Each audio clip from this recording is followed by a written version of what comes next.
બહાર તો છે. મિત્રો આપણું ટ્રેક્ટર હવે જઈ રહ્યું છે મોડિફાઈ થવા, તો લાઈક કોમેન્ટ ને સબસ્ક્રાઈબર કરી દેજો। तो मित्रों चलो चलते हैं।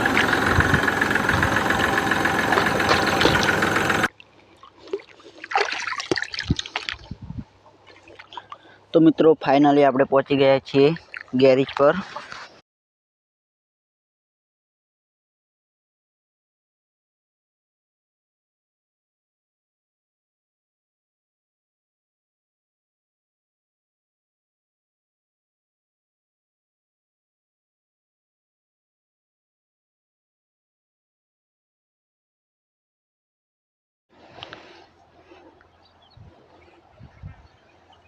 तो मित्रों આપણું ટોચન કિંગ એ મૂકી દીધું છે, તો હવે આપણે જઈ રહ્યા છે ઘર બાજુ।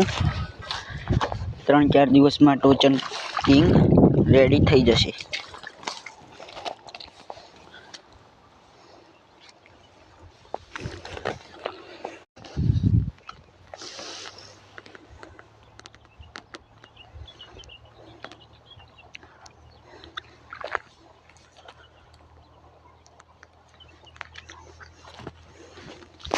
तो मित्रों लाइक कमेंट ने सब्सक्राइबर कर दीजिए।